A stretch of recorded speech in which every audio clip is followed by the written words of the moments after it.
Good morning students, online physics classes में आप सभी का स्वागत है। पिछली कक्षाओं में हमने पढ़ा विद्युत आवेश एवं क्षेत्र। आज हम पढ़ेंगे स्थिर विद्युत के ही अंतर्गत स्थिर वैद्युत विभव एवं धारिता। तो सबसे पहले हम ये देख लेते हैं स्थिर विद्युत विभव क्या होता है। स्थिर विद्युत विभव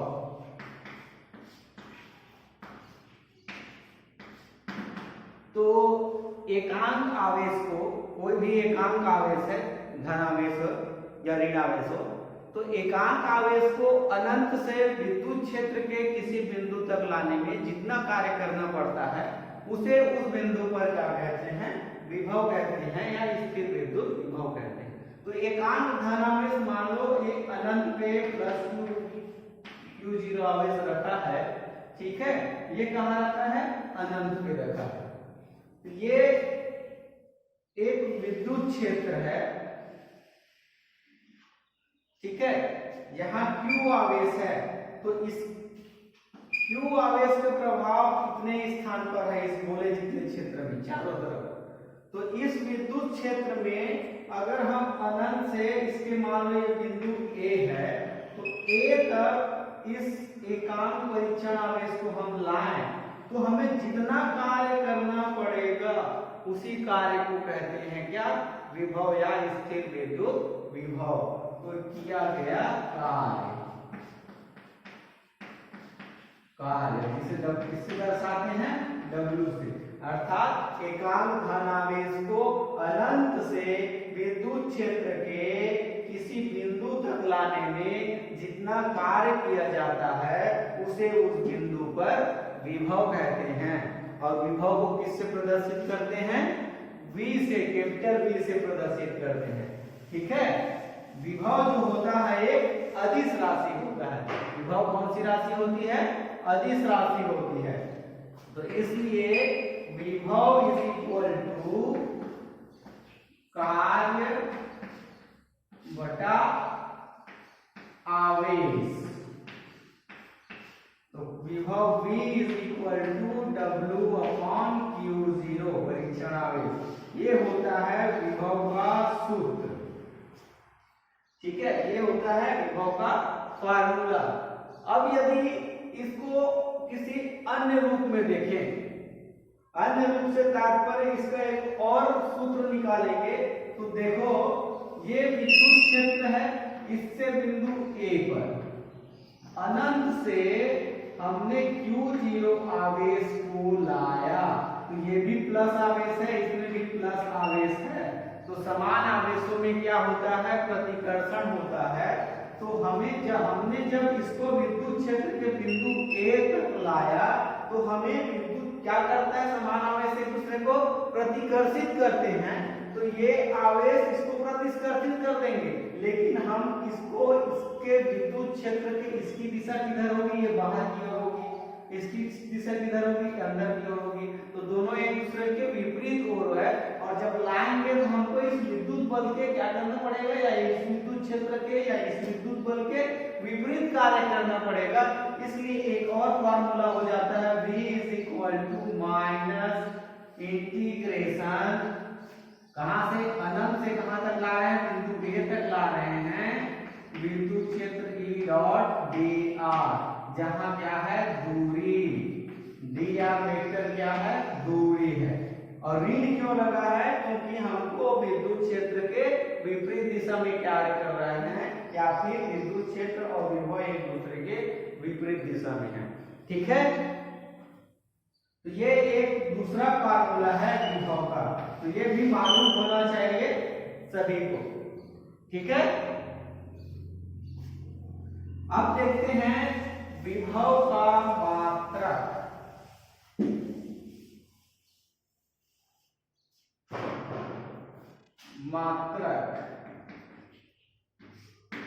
तो V इज इक्वल टू क्या होता है, W अपॉन Q0, अर्थात W का मात्रक बटे आवेश का मात्रक। तो कार्य का मात्रक क्या होता है? जूल SI मात्रक, और आवेश का कूलाम। तो यहां से विभव का मात्रक क्या हो जाएगा? जूल प्रति कूलाम। तो V is equal two joule प्रति कूलाम, और इसको हम बोलते हैं वोल्ट। जूल प्रति कूलाम को क्या भी कहा जाता है? वोल्ट भी कहा जाता है, अर्थात 1 वोल्ट बराबर। अब यहां से कभी कभी प्रश्न पूछा जाता है 1 वोल्ट किसे कहते हैं? तो 1 वोल्ट इज इक्वल टू कितना? 1 जूल बटे 1 कूलाम। 1 जूल बटे 1 कूलाम। तो यहां से 1 वोल्ट की परिभाषा हम निकाल सकते हैं। यदि 1 कूलाम आवेश को अनंत से विद्युत क्षेत्र के किसी बिंदु तक लाने में 1 जूल कार्य करना पड़े, तो उस बिंदु पर विभव 1 वोल्ट होता है। क्या हुआ वोल्ट की परिभाषा? यदि 1 कूलाम आवेश को अनंत से विद्युत क्षेत्र के किसी बिंदु तक लाने में 1 जूल कार्य करना पड़े, तो क्या उस बिंदु पर विभव 1 वोल्ट होता है। तो ये हुआ वोल्ट की परिभाषा। तो इसके सूत्र से परिभाषा निकालने सभी को आना चाहिए। चलिए अब देखते हैं, यहां तक ठीक है? सबको समझ में आ गया? अब विमीय सूत्र, ये तो मात्रक हो गया, जूल प्रति कूलाम होता है, विभव का मात्रक या फिर वोल्ट होता है। विमीय सूत्र,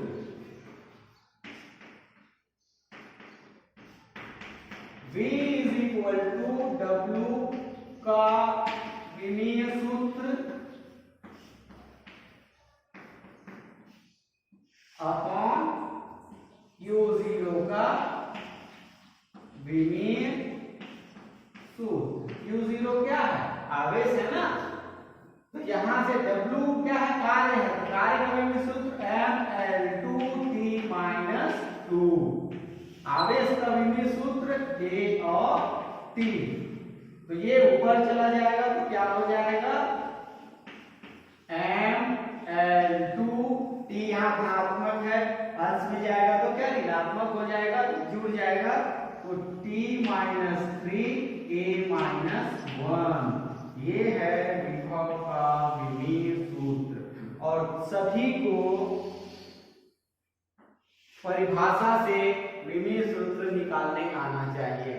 आप सभी ध्यान रखें, मैं बार बार इस बात को मेंशन करता हूं कि सूत्र से विमीय सूत्र निकालने के लिए आना चाहिए। सूत्र में जो वैल्यू दिया है उसके आधार पर किसी अन्य राशि का हम क्या निकाल सकते हैं? विमीय सूत्र निकाल सकते हैं।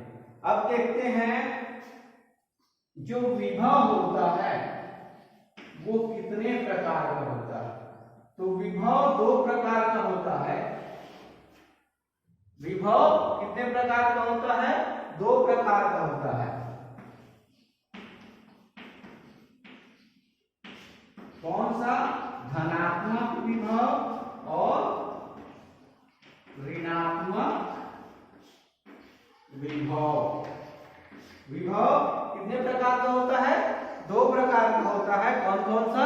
धनात्मक विभव और ऋणात्मक विभव। तो चलिए देखते हैं धनात्मक विभव किसे कहते हैं। यदि एकांक आवेश को अनंत से विद्युत क्षेत्र के किसी बिंदु तक लाने में जितना कार्य करना पड़ता है, ठीक है, उसको कहा जाता है धनात्मक विभव। और किसके? विद्युत बल के विपरीत। तो एकांक धन आवेश को अनंत से विद्युत क्षेत्र के किसी बिंदु तक लाने में विद्युत बल के विपरीत जितना कार्य करना पड़ता है उसको धनात्मक विभव कहते हैं। अर्थात अनंत में प्लस Q आवेश हो और यहाँ भी प्लस आवेश हो, तब इनके मध्य जो विभव होगा वो होता है धनात्मक विभव पर। क्योंकि जब दोनों धन और धन होंगे तो दोनों एक दूसरे को प्रतिकर्षित करेंगे, तो हमें यहाँ विरुद्ध कार्य करना पड़ेगा।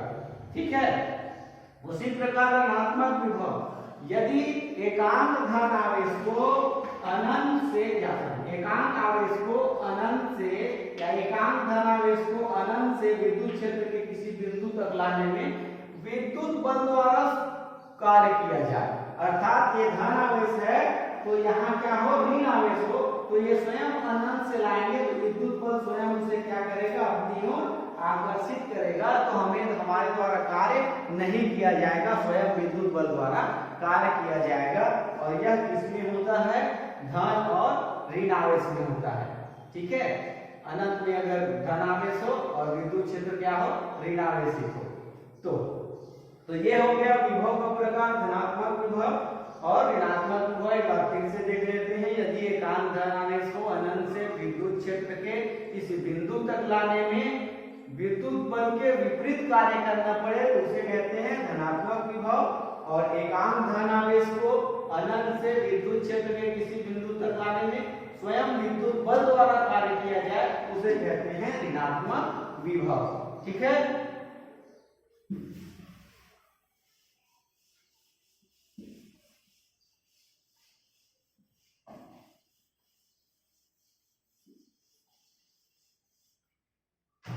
अब देखते हैं विभवांतर क्या होता है। विभव और विभवांतर दोनों अलग अलग चीजें हैं, याद रखना। नाम से ही स्पष्ट है, विभवांतर अर्थात विभवों का अंतर, एक से अधिक विभव का अंतर, उसको कहा जाता है विभवांतर। तो मान लो एकांक धन आवेश को एक बिंदु से दूसरे बिंदु तक लाने में, ठीक है, जितना कार्य करना पड़ता है उसे कहते हैं उस बिंदु पर विभवांतर। मान लो एकांक धन आवेश बिंदु ए पर है तो उसको बी तक लाने में जितना कार्य करना पड़ेगा उसे कहेंगे उस बिंदु पर विभवांतर। समझ में आ गया, अर्थात विभवांतर V इज इक्वल टू होता है VB माइनस VA। तो यहाँ तक लाने में जितना कार्य करना पड़ेगा अर्थात W अपॉन Q0, ये होता है विभवांतर का सूत्र। एकांक धन आवेश को विद्युत क्षेत्र में या विद्युत क्षेत्र में स्थित एकांक धन आवेश को एक बिंदु से दूसरे बिंदु तक लाने में जितना कार्य करना पड़ता है उसे उस बिंदु पर क्या कहते हैं, विभवांतर कहते हैं। और विभवांतर को भी किससे प्रदर्शित करते हैं, V से ही प्रदर्शित करते हैं। विभवांतर का भी वही मात्रक होता है वो भी विभव का होता है। तो विभवांतर का भी मात्रक क्या हो जाता है, वोल्ट या फिर जूल प्रति कूलम। ठीक है, इसका विमीय सूत्र, विभवांतर का भी विमीय सूत्र वही होता है जो विभव का होता है। तो विभव का विमीय सूत्र होता है m(L)T-3 a-1। ये होता है विभवांतर का विमीय सूत्र। सबसे बन जाएगा, विभव और विभवांतर दोनों अलग अलग चीजें हैं लेकिन एक दूसरे से हल्का सा रिलेटेड है। विभव में क्या करते हैं, एकांक धन आवेश को अनंत से विद्युत क्षेत्र के किसी बिंदु तक लाने में कार्य करना पड़ता है, लेकिन विभवांतर में क्या होता है, विद्युत क्षेत्र में कोई बिंदु है तो उसको एक बिंदु से दूसरे बिंदु तक आवेश को ले जाने में जितना कार्य करना पड़ता है उसको कहा जाता है विभवांतर। ठीक है, अब देखते हैं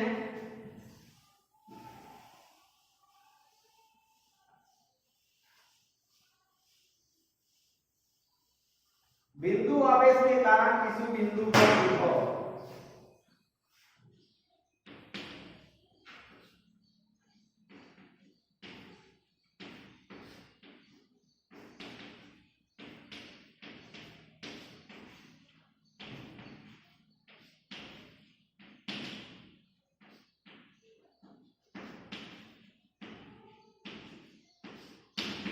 बिंदु आवेश के कारण किसी बिंदु पर विभव।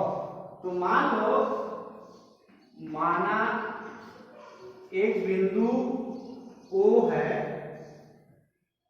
ठीक है, जिस पर +2 आवेश रखा है। इससे r दूरी पर स्थित बिंदु P पर हमको क्या निकालना है, विभव का मान ज्ञात करना है।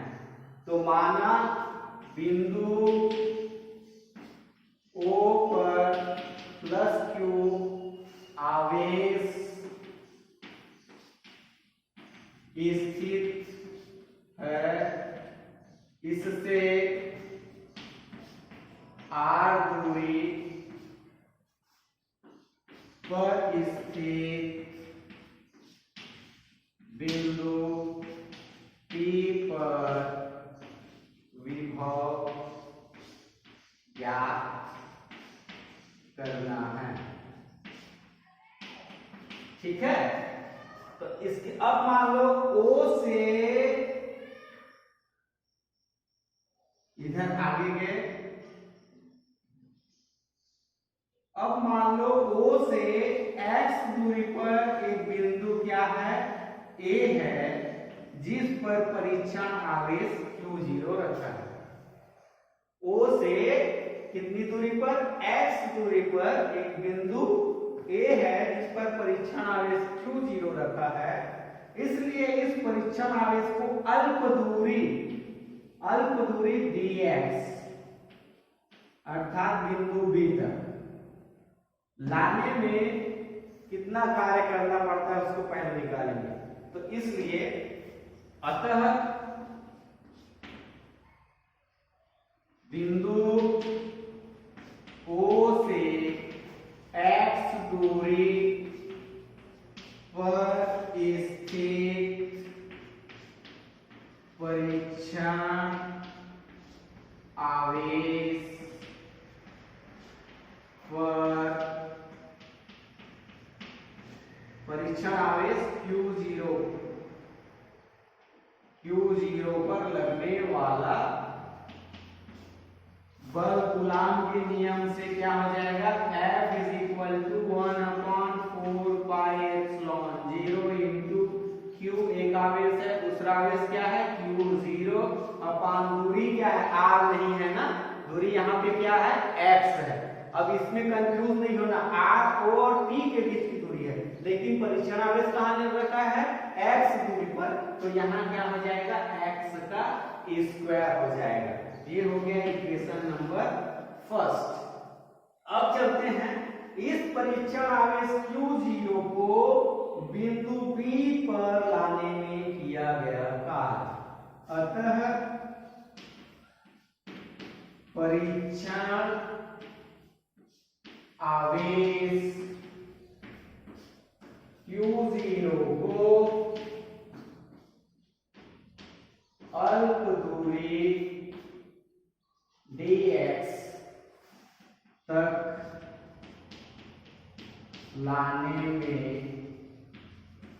किया गया कार्य। और कार्य बराबर क्या होता है, बलगुणित विस्थापन।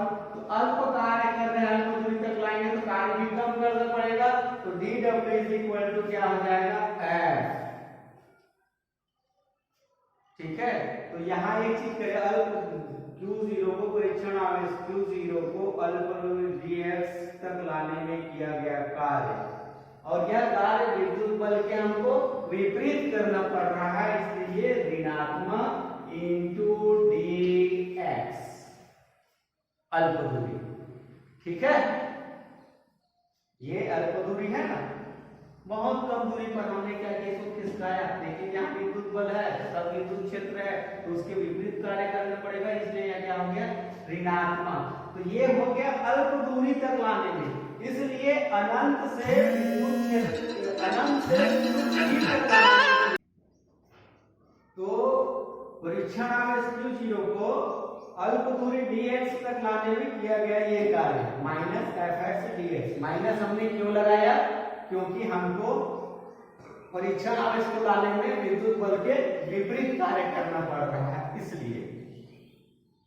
इसलिए परीक्षण आवेश Q0 को अनंत से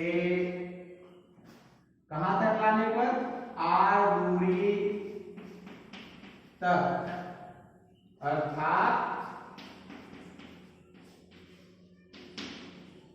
बिंदु P तक लाने में किया गया कार्य। तो यहां से क्या हो जाएगा, हम समाकलन द्वारा कितना कार्य किया गया उसको निकालेंगे। कहां से, अनंत से R दूरी तक या बिंदु P तक। O से P की दूरी कितनी है, R है, तो R तक वैल्यू निकालेंगे। इसलिए integration dw is equal to क्या हो जाएगा, इंटीग्रेशन अनंत से R तक और माइनस f इंटू dx। ठीक है, तो इज इक्वल टू माइनस, अब f का मान क्या है, यहां से समीकरण 1 से, समीकरण 1 से f का मान क्या निकलेगा, इंटीग्रेशन अनंत से R तक 1/4 पाई epsilon 0 into q q0 upon x square dx। ये आया। यहां हमने f का मान रखा कहां से, समीकरण 1 से। यहां तक ठीक है, सबको समझ में आ गया। चलिए आगे सॉल्व करते हैं।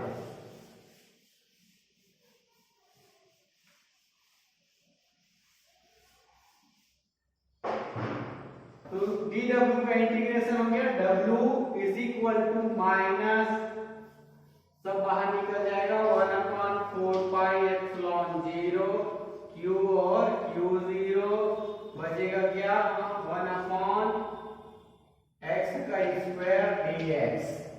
घातांक नियम से हम जानते हैं q0 अपॉन 4 पाई एप्सिलॉन 0। घातांक नियम से हम जानते हैं यदि कोई राशि हर में है और उसका घात है तो उसको अगर हम अंश में परिवर्तित करते हैं तो घात में ऋण का चिन्ह लग जाता है। तो x स्क्वायर क्या हो जाएगा, x की power -2 into dx is equal to minus q0 upon 4 pi epsilon 0। ये कहां से, अनंत से R तक, अनंत से R तक, और ये हो गया समाकलन। चूंकि x का पावर n का अगर हम समाकलन करते हैं x के सापेक्ष, तो x का पावर n प्लस 1 हो जाता है अपॉन n प्लस 1। ये सूत्र होता है समाकलन का।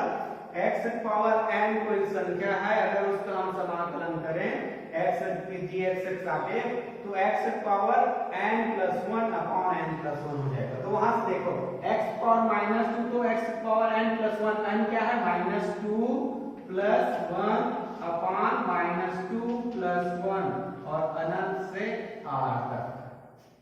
ठीक है, हल करेंगे तो -q0 अपॉन 4 पाई एप्सिलॉन 0 और ये हो गया x power -2 plus 1 -1 upon -2 plus 1 -1।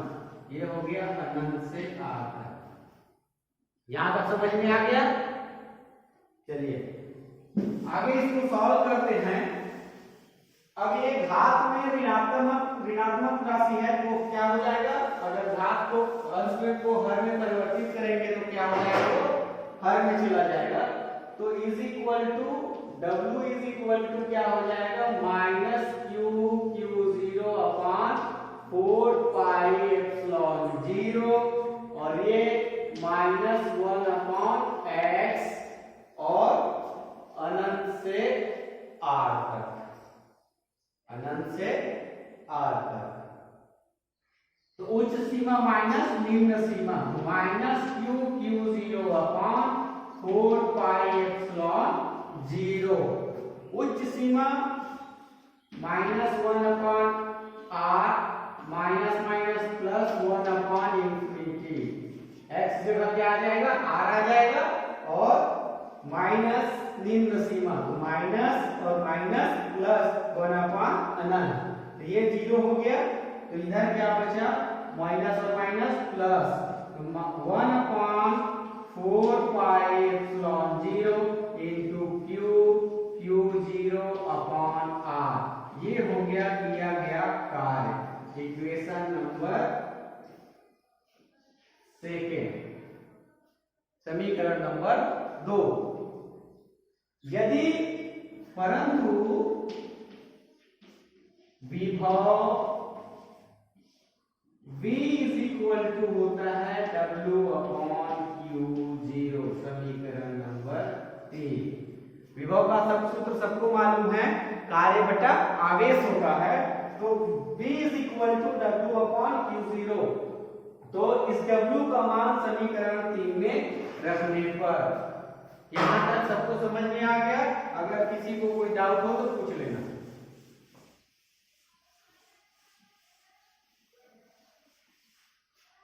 तो क्या हो जाएगा, समीकरण 2 से W का मान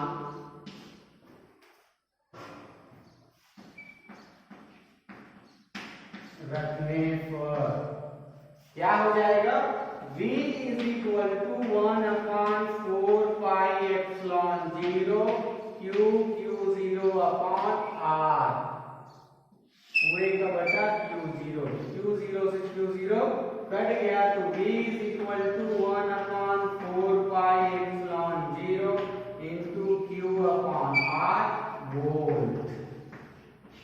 ये है किसी बिंदु आवेश के कारण किसी बिंदु पर विभव का सूत्र। किसी बिंदु आवेश के कारण या बिंदु आवेश के कारण किसी बिंदु पर विभव का मान क्या होता है, 1/4 पाई एप्सिलॉन 0 इंटू Q/R। सबसे बन जाएगा, सबसे बन जाएगा। अगर कोई डाउट हो तो पूछ लीजिएगा। अब यदि क्या हो, यदि R = अनंत, तो इसलिए V क्या हो जाएगा, 1/4 पाई एप्सिलॉन 0 इंटू Q/∞ = 0। यदि अनंत पर विद्युत क्षेत्र विभव का मान ज्ञात करना है, तो अनंत पर विद्युत विभव क्या होता है, 0 होता है। ये याद रखना, 1 नंबर के प्रश्न में पूछा जा सकता है, अनंत पर विद्युत विभव का मान कितना होता है, तो मालूम होना चाहिए अनंत में विद्युत विभव का मान कितना होता है, 0 होता है। ठीक है, तो ये हो गया स्थिर विद्युत विभव के अंतर्गत विभव, विभवांतर और बिंदु आवेश के कारण विभव का मान। अगली क्लास में देखेंगे अक्षीय स्थिति और निरक्षीय स्थिति विभव के कारण। ठीक है, धन्यवाद।